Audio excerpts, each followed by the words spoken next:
안녕하십니까. 예. 세 번째지요. 우리 동형 모의고사 세 번째 해설을 진행을 하겠습니다.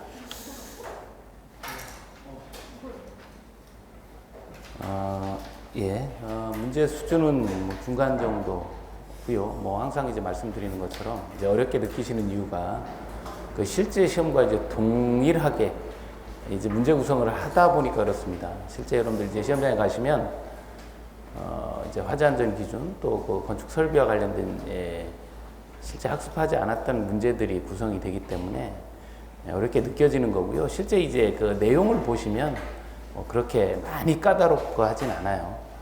그리고 또 우리 이제 동형 모의고사도 실무는 범위가 광범위하다 보니까 이제 추가 학습도 같이 겸하고 있기 때문에 뭐 여러분들이 그 학습하지 않았던 내용의 일부도 출제되고 있기 때문에 좀 어렵게 느껴지는 것 뿐이지 실제 그 시험 난이도가 그 높고 그런 건 아니다. 이렇게 볼 수가 있어요.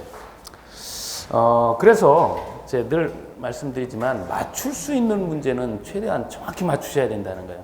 맞출 수 있는 문제까지도 이렇게 이거지 이렇게 이제 하는 순간 굉장히 어려워질 수가 있습니다. 자, 25번 문제부터 해설하도록 하죠. 세대 구분형 공동주택.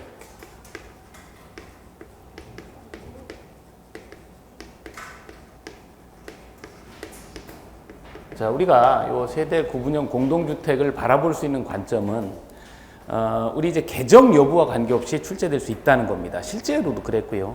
또 이 장수명 주택은 이제 이 세대 구분형 공동주택은 장수명 주택과 연계가 되어 있기 때문에 언제든지 출제가 있다라는 부분이고요.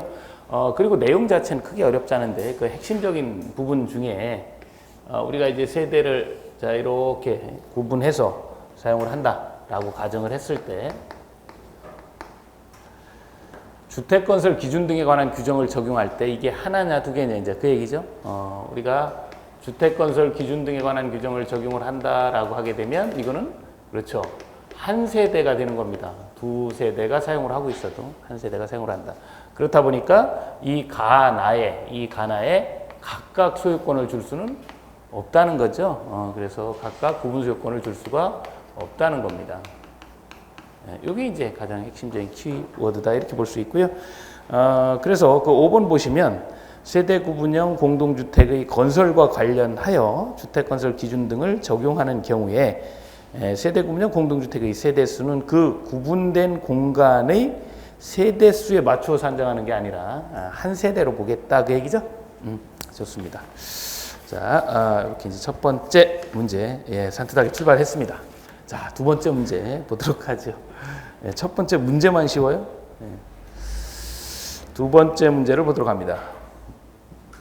26번 문제고요. 공동관리, 구분관리 이야기.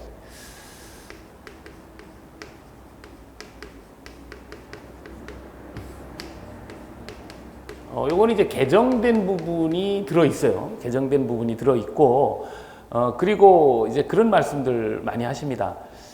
임대주택 이야기, 뭐 임대사업자, 뭐 임차인들 이런 얘기가 나오면 잘 모르겠다. 또 이렇게 말씀하시는 분들도 혹간 있고 그러십니다. 자, 그 두 가지를 중심으로 해서 이제 말씀을 드릴게요. 자, 우선 답은 4번입니다. 4번, 4번이고요. 우리가 일반적으로 공동관리, 구분관리를 하려면 주민들한테 물어봐야 된다는 거죠. 그래서 입주자 등 과반수면 동의가 필요하다. 입주자 등 과반수의 동의가 필요하다라는 거예요. 그거는 구분관리의 경우도 마찬가지입니다. 그러면 임대주택은 어떻게 할 거냐, 임대주택. 그러면 이 흐름상 보면 임차인, 뭐 이렇게 또는 임차인 대표 이렇게 나올 것 같은데 실제 법령에서는 아직까지는 임차인에 대해서 임대주택의 경우 임차인에 대해서는 이렇게 권한을 주고 있지 않습니다. 임차인이 아니고 누구예요? 그렇죠. 임대사업자가 되죠. 이렇게 일단 하나 정의를 하고요.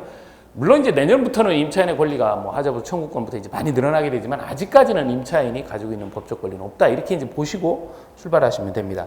자, 그리고 또 하나 이제 개정 부분에 대한 이야기를 좀 드릴 텐데요.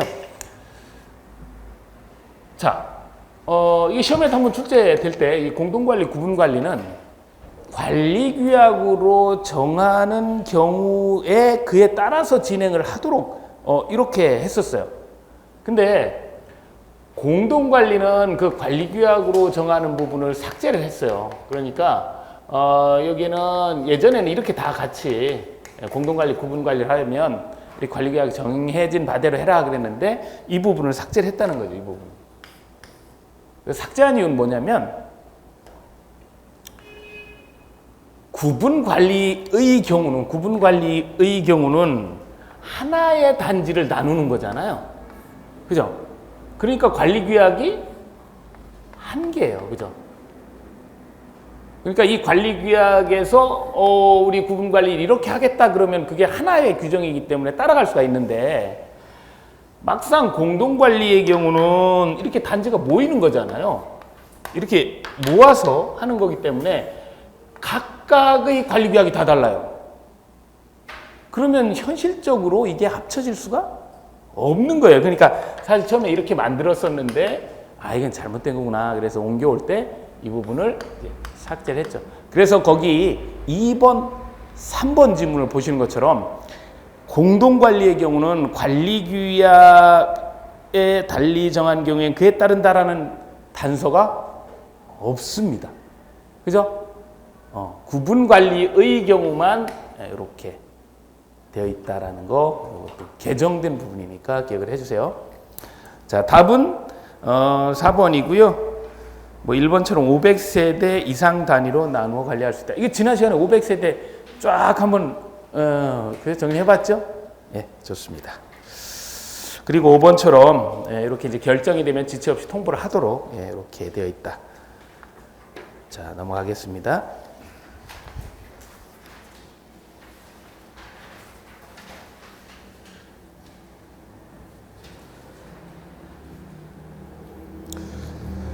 어, 27번의 문제도 임대주택과 관련된 이야기가 또 나오네요. 그죠? 근데 요거는 여러분들은 아마 아실 겁니다. 우리 이제 손해배상 책임 이야기를 할 때, 책임 이야기를 할 때, 500세대 이상의 경우에는 5천만 원, 500세대 미만은 3천만 원에서 공제, 공탁, 보증보험 이런 가입을 해서 제출하는 거. 지난 시간에 간단하게 살펴보셨는데, 그러면 누구에게 갖다 줄 것이냐, 그죠? 그러면 입주대표에 있으면 입주대표의 회장, 그죠? 입주대표의 회장. 이거 지난 시간에 했었어요. 그 다음에 없으면 시장군수, 구청장. 그리고 임대주택의 경우는 임대 사업자를 갖다 주죠. 근데 지금 3번 보시면 임대주택의 경우는 임차인 대표 회장에게 제출해라. 이게 잘못돼 있어요. 근데 만약에 틀렸다. 내가 해서 틀렸다. 그러면 정말 문제죠. 왜? 지난 시간에 한 건데 지난 시간에 해설을 할 때 이걸 분명히 했었는데 얼른 동그라미 치시네. 난 맞았어. 예, 잘 안 보여요 여기서. 좋습니다. 제 손이 저리는 것뿐이지 안 보입니다. 제 발이 저리는 건가요? 예. 자, 좋습니다. 그렇게 하고 이제 그 핵심적인 부분 보시면 1번에 고의과실, 고과, 그죠? 고과 기억을 하셔야 되고 고과. 2번은 잘 알고 계시고요, 그죠? 3천만 원 이렇게 돼 있고요. 4번 3년 내 회수할 수 없다. 이것도 잘 알고 있는 지문 중에 하나입니다. 자, 그 다음에 28번 문제도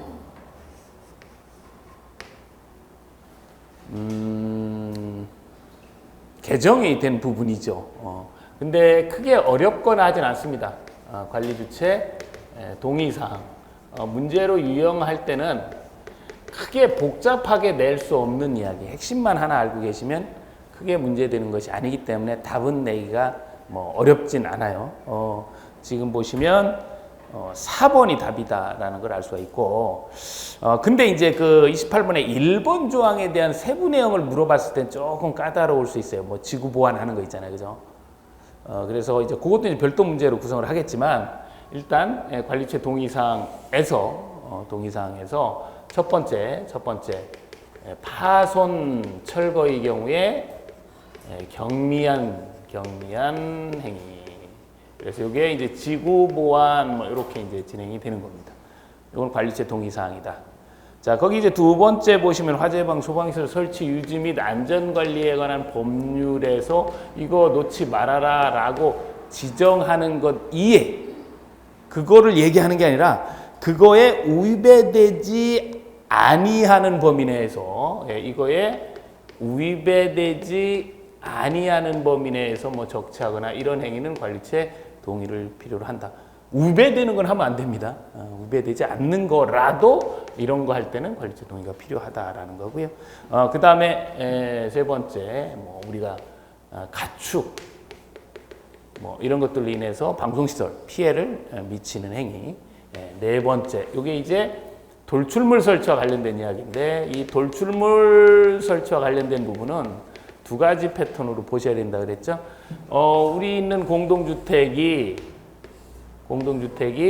실외기 공간이 여기 우린 있다. 여기에 실외기를 두도록 이렇게 실외기 공간이 있는데 굳이 이 바깥에다가 이렇게 실외기를 놓겠다라고 하면 이거는 어떻게 한다? 금지한다. 이건 이제 금지 사항이 되고 우린 예전에 지어진 거라서 실외기 공간이 안에 없어요. 그러면 어떻게 이거 있을 수는 없으니까 바깥에다 매달아 놔야죠. 이럴 때 이렇게 하고 싶다. 이럴 때 관리체 동의를 받아달라. 그 얘기 아닙니까? 그죠? 그래서 여기서 이야기하는 돌출물 설치의 경우는 가, 나 이렇게 이야기할 때 나의 경우다. 이제 이렇게 볼 수가 있는 겁니다. 그 다음에 이제 다섯 번째 이제 무선 인식 장치. 차량용, RFID 카드 이 부분과 관련된 부분도 관리체 동의사항. 뭐 이것 이외에도 전기실, 기계실 뭐 이런데 정화조 이런데 이제 출입하는 행위라든지 표지 이런 거 이제 부착하는 행위가 이제 여기 해당이 되죠. 그래서 여기 이제 말씀드린 것처럼 이거를 좀 구체적으로 물어보기 전까지는 요거는 이제 여기가 핵심 포인트고 하기 때문에 크게 어렵지 않게 답은 내실 수가 있겠다. 자, 그래요. 그 다음에 이제 29번 문제를 이쪽에서 보도록 할까요?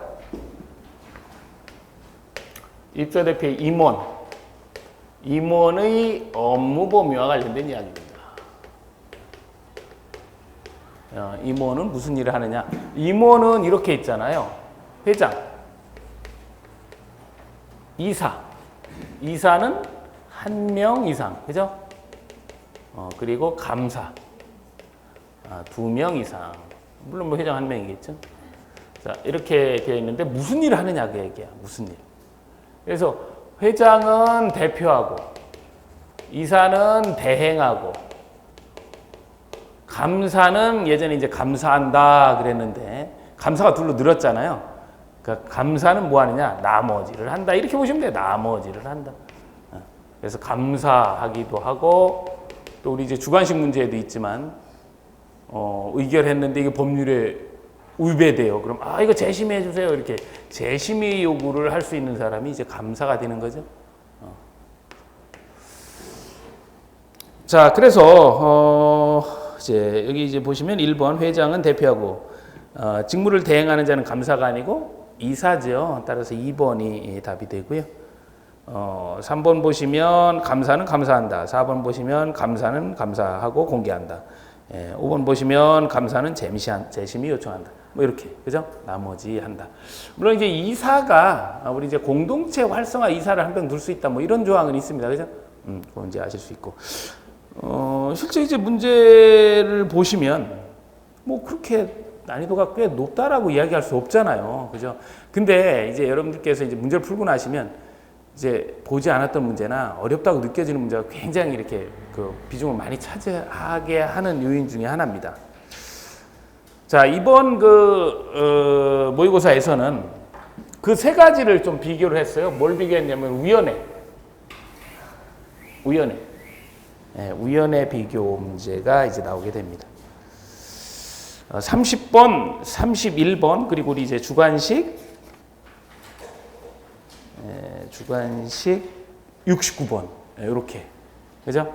30번은 중앙공동주택관리분쟁조정위원회, 31번은 하자심사분쟁조정위원회, 그리고 60번 주관식은 지방공동주택관리분쟁조정위원회에 대한 이야기예요.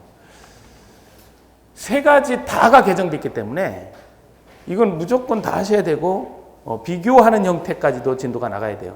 지금은 이제 각각의 문제를 지금은 구성을 했는데요. 이제 이렇게 하면 이제 공부하실 거 아니에요, 그죠? 다음번에는 요건 이제 세 가지를 묶어서 문제를 내는 거죠. 요건 요렇고, 요건 요렇고, 이렇게. 그래서 다 정리하고 있는지까지 아마 갈 겁니다. 자, 어쨌든 이제 문제를 다뤄보도록 하고요. 그리고 이렇게 이제 법정된 문제는 뭐 크게 까다롭거나 어렵진 않으니까요. 핵심적인 사항 키워드를 놓치지 않으시면 될 것 같아요. 자, 30번 문제 먼저 보겠습니다. 중앙공동주택관리분쟁조정위원회. 자, 줄여서 중앙분쟁조정위원회 이렇게 쓰겠습니다.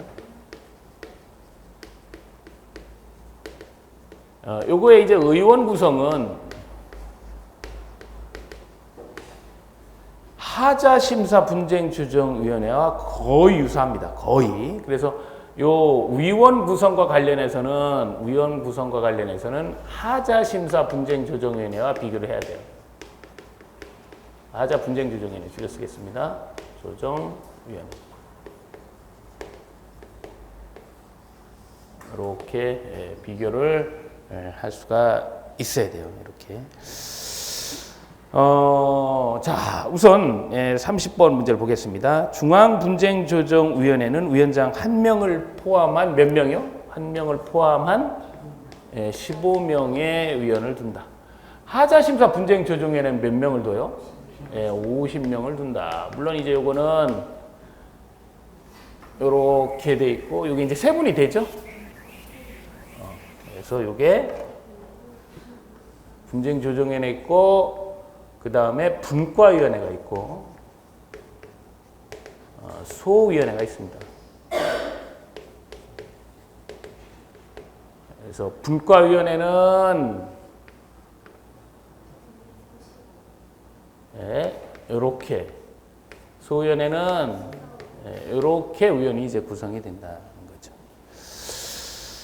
자, 두 번째 보도록 합니다. 중앙분쟁조정위원회 위원은 학식 풍부한 사람으로서 판검 변호사직에 6년 이상 재직한 사람이 몇 명 이상? 네, 그렇죠. 판검 변육에 해당하는 사람이 3명 이상 있어야 되고, 그래서 이제 일단 이게 이제 2번 요게 이제 답이 된 거고요. 지금처럼 판검 변호사직에 6년 이상 된 사람이 7명 있어야 된다는 어디에 나와요?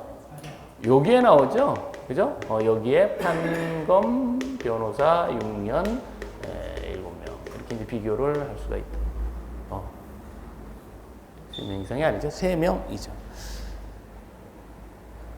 3명 이상이요? 네, 맞죠? 예, 7명 이상. 예.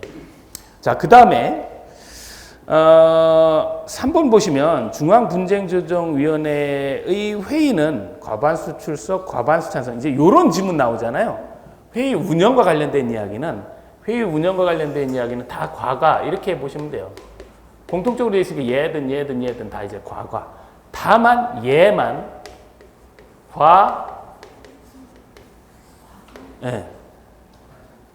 전원 찬성을 하지. 얘만 그렇습니다. 얘만. 나머지는 다 과가. 자, 그 다음에 규칙을 정할 수 있다. 뭐 운영대행 필요한 사항은 대통령령으로 정한다. 자, 이렇게 돼 있고 31번 문제를 보시면 하자분쟁조정위원회는 50명 이내 위원으로 구성이 됐죠. 그 다음에 하자분쟁조정위원회에 분과위원회를 두는데 하자분쟁조정위원회 위원장이 지명하는 그 위원장이 지명하는 9명 이상 15명 이하의 의원으로 구성이 된다. 이렇게 돼 있는데, 그죠? 이렇게 이제 돼 있잖아요. 그죠? 지금 위원장 이야기 나왔어요. 그래서 이제 3번 질문 보시면 위원장은 국토교통부 장관이 임명하고 분과위원회 위원장은 하자분쟁조정위원회 위원장이 임명한다. 이제 그러니까 여기는 국토부 장관이 위원장을 임명을 하고 위원장 임명을 국토부 장관이 하고 여기는 누가 하느냐? 그럼 여기 위원장 임명한 사람이 여기 위원회 위원장을 임명하느냐? 아니 그거 아니죠. 이 위원장 누가 임명을 해요? 이것도 국토교통부 장관이 합니다. 이것도. 그러니까 여기는 국토교통부 장관이 위원장을 임명을 해요.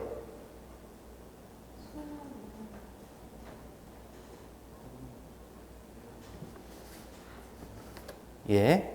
그래서 지금 이제 3번 지문을 보시면 따로 그러니까 그 하자심사 분쟁조정위원회 위원장은 국토교통부 장관, 분과위원장은 하자심사 분쟁조정위원장 해서 잘못된 표현이 되는 거죠. 예, 그래요. 그 다음 지문을 보도록 합니다. 자, 그 다음에요. 위원장은 분과위원회별로 3명 이상 5명 이하의 소위원회를 구성을 할 수가 있다. 그래서 이제 여기는 강행 규정이에요. 반드시 있어야 되는 거고, 요거는 둘 수 있다. 임의 규정입니다. 이렇게 일단은 지문에서 이렇게 이제 구분할 수가 있어요. 그죠? 자, 이렇게 이제 정리가 됐고요. 그 다음에 이 경우 위원장이 해당 분과위원 중에서 소위원회 위원장을 구성을 할 수가 있어요. 자, 그 다음에 위원장과 공무원이 아닌 위원회 임기는 2년으로 하되 연임할 수 있습니다. 이 하자의 분쟁 조정위원회 위원을 얘기를 하죠. 2년으로 하되 연임할 수 있어요. 얘는 어때요? 얘들은. 얘는. 똑같죠. 왜냐면 얘를 그대로 가졌으니까. 근데 요거하고 이제 요 임기가 비교가 돼요. 요 위원 구성은 이렇게 비교가 되는데 임기는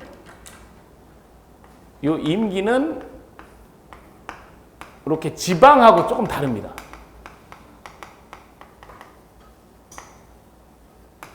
지방조정위원회 임기는 어떻게 돼요? 정확하게 아시고 계신 거예요. 요거는 그냥 2년 연임 이런 이야기가 없어요. 그냥 자녀 임기 이야기만 하고 이렇게 차이가 있습니다. 요거 이제 핵심적인 이걸 이제 구분하셨다면 뭐 상당 경지에 올라가 계신 거죠.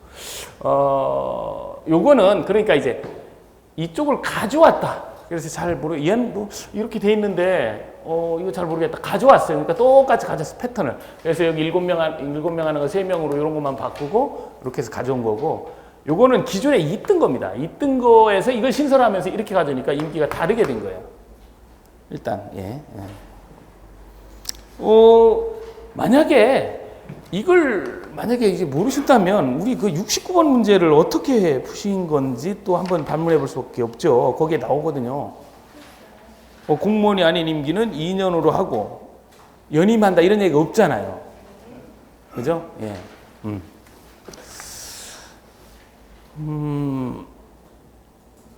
예. 자, 이렇게 이제 봤습니다. 그 다음 32번 문제를 보시도록 합니다. 우리가 이런 이제 기관 뭐 이런 거 이야기할 때 꼭 하셔야 될 거, 요 안전진단과 관련된 기관이죠.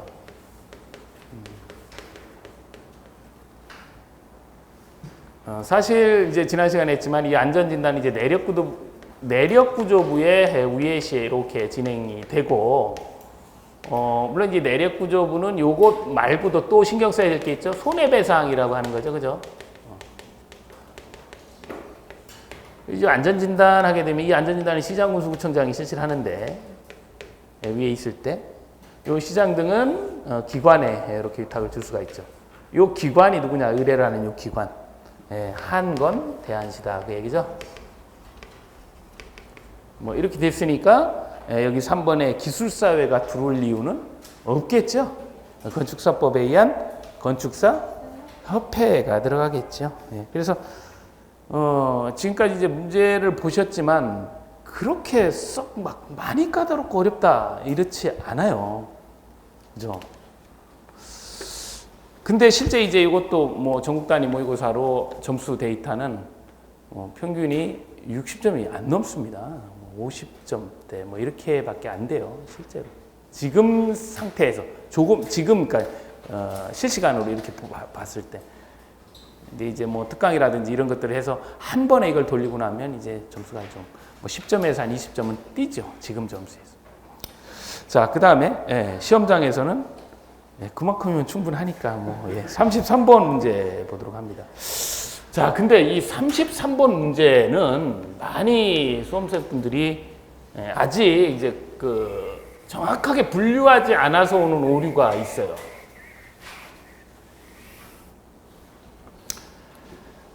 이 33번의 문제는 근로기준법에 의한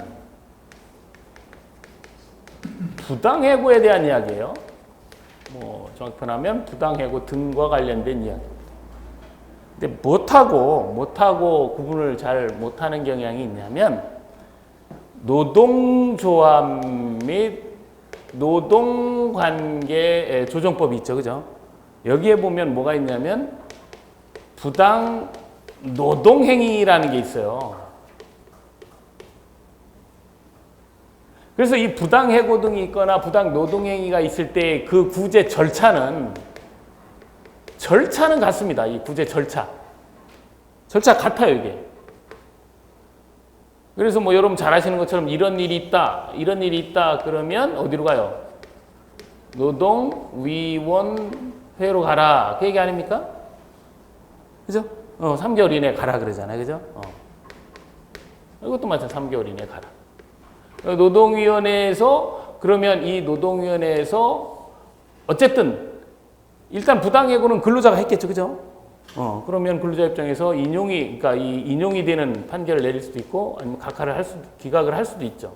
물론 각하도 할 수 있겠지만 기각을 할 수가 있어요. 그러니까 인용을 했다는 얘기는 받아들여준다. 부당해고 입장에서 보면 뭐 이게 부당해고다라고 인정을 한 거죠. 그러면 이 어떤 상황에 대해서 어떤 결정에 대해서 이의가 있다. 그럼 사용자든 근로자든 이의를 제기할 수 있죠. 그걸 재심이라고 하잖아요. 그래서 재심 신청은 중앙노동위원회에 해라. 이렇게. 그래서 이거는 10일 이내에 했으면 좋겠다. 노동위원회에서도 여기도 마찬가지로 재심 판정이 뭐 인용이든 기각이든 어떤 형태든 나올 거 아니에요. 그죠? 그거에 따른 불만을 가지고 있다 하게 되면 행정심판을 제기할 수가 있다. 행정소송을 제기할 수 있다. 이건 15일 이내입니다. 그래서 이 결정을 따르는 거는 그러니까 이 어떤 절차를 따르는 거는 노동위원회법에 의해서 부당해고든 부당 노동행위든 그 노동위원회에 하게끔 되어 있어요. 그러니까 이 절차는 같은데 벌칙은 다릅니다. 벌칙. 이걸 했을 때의 벌칙과 이걸 했을 때의 벌칙은 달라요. 왜냐하면 이거는 이제 한 사람 문제잖아요. 우리가 이제 이야기했을 때 사용자와 근로자의 이야기고 이거는 사용자와 근로자 단체인 노동조합과의 관계니까 이쪽이 더 무거워요. 뭐 예를 들면 노동위원회에서 부당해고 등을 했다. 그래서 인용 판결이 나와서 이제 복직을 해라라든지 임금을 줘라라든지 어떤 이제 그 결정이 나왔을 거 아니에요? 이걸 이행하지 않았다. 그러니까 이거에 대한 법을 이제 위법한 행위를 했다. 뭐 또 여기도 마찬가지죠. 뭐 어떤 결정에 따라서 그 결정에 따라서 이행을 하지 않으면 1년 이하의 징역 1천만 원 이하 벌금이요. 근데 부당 노동행위도 마찬가지. 이게 이제 부당 노동행위다라고 인용이 될 수 있고 또 마찬가지로 재심의 어떤 그 노동조합에 유리한 쪽에 판결이 나왔는데 그걸 지키지 않은 그 자체 위반한 것 자체 이 부당 노동행위를 한 것 자체의 벌칙이 2년 이하의 징역 2천만 원의 벌금입니다. 2배가 되는 거죠. 2배. 물론 이제 요거 말고도 우리 이제 부당해고 등에는 이제 어떤 부분이 더 추가가 되냐면 이거는 1년 이하의 징역 1천만 원 이하의 벌금 때려봐야 근로자 입장에서는 아무 관계가 없어요. 월급 빨리 줘야 되는데 빨리 복직시켜줘야 되는데 그냥 사용자 처벌받고 마는 거잖아요. 이렇게 안 하고 이렇게 해서 인용이 됐다. 그럼 복직해라. 아니면 임금 줘라라고 하게 되면 이행하라는 이행 강제금의 형태가 또 별도로 또 붙는 거죠. 이거는 2천만 원 이하의 만원 이하의 이행강. 이게 부당 노동행위에 붙는 게 아니에요. 이거는 근로자의 복직이나 밀린 뭐 해고 기간 동안 임금 이런 걸 빨리 지급하라라는 의미예요. 그러니까 이것도 붙고 하는 거죠. 근데 이거를 구분을 못 하는 거예요. 절차가 같으니까 이걸 물어보는 건지 그러니까 이렇다 보니까 벌칙이 이건지를 모르는 거죠. 명확하게 구분을. 실제 이걸 물어보는 시험도 나왔었습니다. 실제 시험에서. 자, 이렇게 이제 이게 근로기준법상 부당해고 얘기냐, 이게 부당 노동행위에 대한 이야기냐를 구분할 수 있다면 우리 그 5번처럼 33번에 확정된 구제명령 또는 재심 판정을 불이행한 사용자는 이게 근로기준법이니까 1년 이하 징역 1천만 원 벌금이구나, 맞구나, 이렇게 할 수 있어요. 그죠? 근데 이게 만약에 문제가 노동조합 및 노동관계조정법상 부당 노동행위를 한 자에 대한 벌칙을 얘기를 하라 그러면 2년 이하 징역 2천만 원, 이렇게 이야기를 하는 거예요. 근데 그 구제 절차는 같다. 그래서 여기 보시면 이제 3번에 진호위의 구제명령을 기각결정에 불복하는 사용자나 이자는 10일 이내 중로에 재심을 신청할 수 있고, 또 이자는 15일 내에 소를 제기할 수 있다. 그래서 이제 답은 2번이 이제 되는데, 그래서 이제 명확히 해야지 사실 그 2번 지문에 대해서 명확히 그렇게 집중적으로 학습은 하지는 않았어요. 그러나 5번이 명확하게 정리가 돼 있다면 답은 2번으로 갈 수밖에 없죠. 근데 5번이 명확하지 않기 때문에 자꾸 2번으로 못 가고 5번으로 가는 거예요. 답 처리할 때. 실제 이제 이게 실제 일어난 상황입니다. 자, 그래서 이제 요 벌칙을 이제 명확히 정의했고요. 지금 보시면 노동위원회는 2번입니다. 노동위원회법에 근거를 둔 노동위원회를 얘기를 하고, 사용자에게 구제 명령을 한 때에는 이행 기간을 정해야 한다. 이거죠. 이제 인용됐다는 얘기는 이거 근로자가 한 거니까, 이거 이제 구제 명령을 내린 거죠. 이렇게 구제 명령을 내렸다. 그러면 근로자 입장에서 보면 이게 실효성이 있어야지. 야, 복직시켜. 밀린 임금 줘. 뚱뚱뚱. 이러고 끝나면 안 되잖아요. 그래서 이행 기간을 정해줘. 이행 기간. 이행 기간은 구제 명령을 한 날로부터 60일. 아이고, 근로자 입장에서 보면 뭐 해서 3개월 지나서 하고 막 판결하고 하고 또 60일을 기다려서 뭘 하라고 그러면 이건 너무 가혹하죠. 그죠? 30일입니다. 일반적인 기간. 30일. 그러니까 여러분들이 만약에 이 상태에 있는 근로자였다고 생각하면, 야, 이제 원직 복직이다. 그래서 구제 명령이 떨어졌다. 근데 또 60일 기다리는 거예요. 너무 가혹하죠. 그죠? 30일입니다. 30일. 이렇게 정의를 합니다.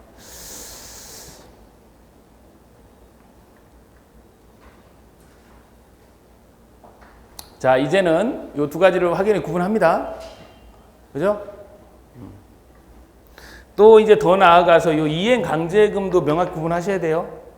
언젠가 문제로 또 하나 나오겠네요. 예. 자, 이렇게 다 알려드려도 돼요. 알려드려도. 대비가 전혀 안 돼. 예. 자, 좋습니다. 34번입니다. 34번.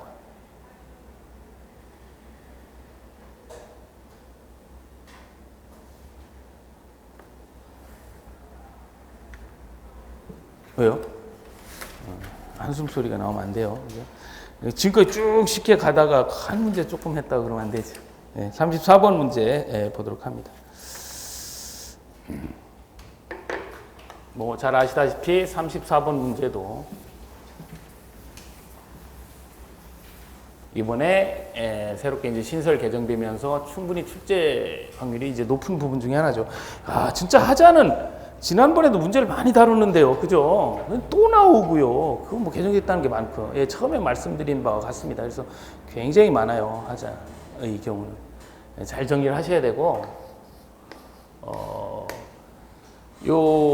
모의고사 그 순서 있잖아요. 그 순서에 맞추어서 쭉 하자 부분을 가면서 이렇게 개정된 부분을 그대로 이렇게 순서대로 문제 구성을 한 거예요. 그 회차 순서대로. 34번입니다. 하자보수 보증금의 청구 관리. 자, 이것도 한번 볼까요?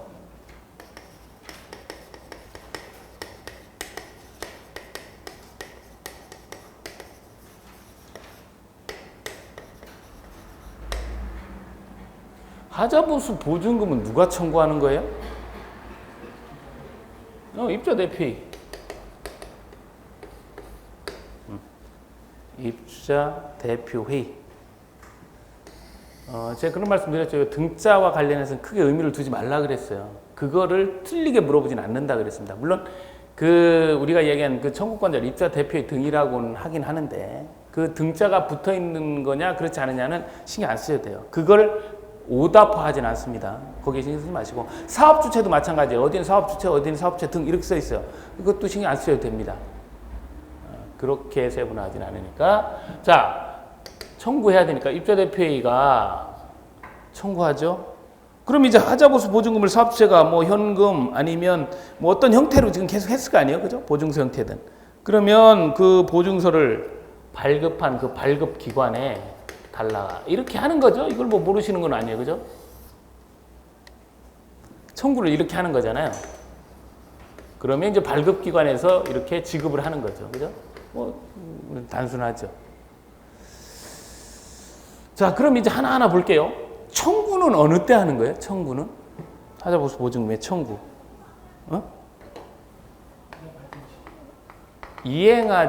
하자보수 이행하지 않으면 청구하는 거예요. 거기 1번에 나와 있잖아요. 사업자가 하자보수를 이행하지 아니하는 경우에는 청구할 수 있다.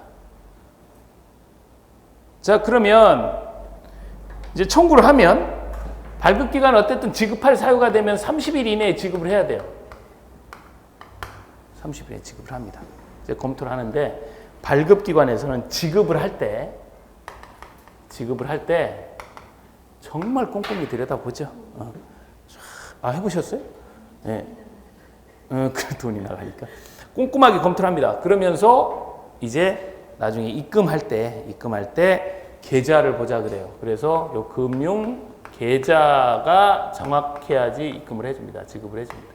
그래서 그 금융 계좌는 의무관리 대상인 경우와 그렇지 않은 경우가 있는데 우리 뭐 그렇지 않은 경우는 뭐 특별히 물어볼 일은 없고 의무관리 대상인 경우는 이 금융계좌가 공동명의가 아니면 지급을 안 해요. 이 공동명의는 입주자 대표의 회장의 인감하고 관리사무소장의 직인을 얘기를 합니다. 직인에 대한 설명은 한번 드렸죠? 홍길동 다 들어가고 자격증 번호 다 들어갑니다. 그러니까 예전처럼 관리사무소장의 그러면 소장이 막 바뀌고 그러면 이게 누가 찍은지 모르는데 지금은 안 그래요. 홍길동이 찍은 거구나, 이순신이 찍은 거구나, 이게 다 알아요. 지금은 이제 많이 씁니다. 자, 요거까지는 크게 어렵잖아요. 공동명의가 아니야. 뭐 예를 들면 지금 관리사무소장이 공석이다. 그럼 받을 수 없어요. 그죠? 받을 수 없습니다. 공동명의가 돼야지 받은 거예요. 그럼 이제 지급받으면 이거를 청구를 다 해서 이제 지급받았으니까 관리해야 되잖아요. 관리는 누가 해요? 입주자 대표회의에서 관리를 합니다. 입주자 대표회의에서. 근데 입주자 대표회의에서 관리한다 그래도 관리사무소장이 도장 안 찍으면 돈은 안 나가요. 그래서 이렇게 이제 요 장치를 이제 새롭게 집어넣은 거예요.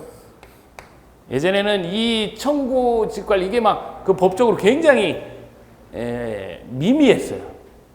뭐 특히 이제 관리사무소장은 여기 아예 참여도 못하고. 그러니까 이제 막 미리 사업자 결정하고 뭐 해가지고 미리 돈 나가고 뭐 아무튼 뭐 그랬죠. 그래서 이제 이거를 좀 법적으로 좀 체계적 검토를 해서 전문가를 여기 집어넣는 거다. 자, 보겠습니다. 자, 34번이요. 입주자 대표 회의는 사업 주체가 하자보수를 이행하지 아니하는 경우에는 하자보수 보증서 발급 기관에 하자보수 보증금의 지급을 청구할 수 있다. 이 얘기죠. 이행하지 아니하는 경우에. 그래서 이렇게 해주세요. 그래서 안 한다. 이게 아니죠. 15일 이내 보수하지 않거나 보수계획 뭐 그게 이제 이행이에요. 그죠? 자, 2번 보시면 하자보수 보증서 발급 기간은 청구일로부터 30일 이내에 보증금을 지급해야 한다. 뭐 이렇게 송달된 그 하자 여부 판정서라든지 또 이러한 또 진단 결과라든지 이런 경우에는 만약에 이거 너무 많은데 하자 진단했는데 이런 경우는 당연히 돈 나가는 발급 기관 입장에서는 이거 돈이 너무 많다.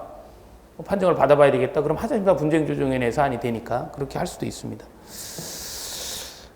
자, 그 다음에 3번 보시면 하자보수 보증서 발급 기간은 지급할 때에는 의무관리 대상 공동주택의 경우는 입주대표의 회장의 인감과 관리사무소장의 직인을 복수로 등록한 금융계좌로 이체하는 방법으로 지급하여야 하며 입주대표에는 그 금융계좌로 해당 하자보수 보증금을 관리해야 한다. 이렇게 공동명의에서 관리를 한다. 이것도 사실은 조금 그 지문이 까다로운 지문이에요. 옳은 지문으로 했기 때문에 그렇죠. 입주대표가 관리한다라는 거 꼭 기억을 해 주십시오. 그러나 관리해도 요 도장 찍어야 돈 나간다. 이렇게 생각을 하시면 돼요. 자, 그 다음에 4번. 뭐 이건 이제 일반적으로 알 수 있는 지문이죠. 미리 선정해선 아니 된다. 자, 5번입니다. 자, 5번. 하자보수 보증금을 이제 관리를 하는데 지급해서 요 지급한 거를 이제 사용을 하는 거죠. 사용을 했다. 사용을 했다. 그러면 내가 이렇게 썼다라고 그 명세를 작성을 해서 사용 명세를 작성을 해서 사업 주체한테 당신네들이 이행을 안 해서 내가 이렇게 해서 찾아서 썼다. 여기에 썼다라고 통보를 해줘야 되겠죠? 그죠? 사업주에 통보를 해줍니다. 언제까지 해주느냐? 예전에는 이거에 대한 부분이 기간이 없었는데 지금은 서류 통보니까 30일 이내에 통보를 하도록 돼 있어요. 그리고 그냥 여기서 딱 끝나시면 안 돼요. 여기는 안 나와 있지만 지난 시간에 했기 때문에 안 나온 거예요. 그리고 의무관리 대상인 경우에는 또 해야 될 일이 있죠. 뭘 해야 돼요? 의무관리 대상. 일반적으로 그러니까 이 사용을 했다라는 거는 뭐 의무관리 대상이든 아니면 건축법에 의해서 뭐 이런 세대든 뭐 아무튼 그 하자보수 보증금 발급기관에서 하자보수 보증을 하고 난 그 모든 데에서 사용을 하면 다 사업체 알려줘라 이제 그 얘기고.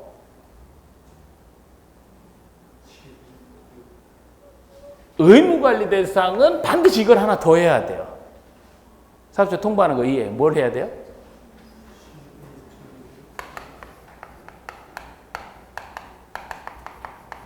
사용 내역 신고를 해야 됩니다. 사용 내역에 대한 요즘 이제 내역을 다 명세를 하니까 요 부분을 시장정의 신고해. 이것도 며칠이네?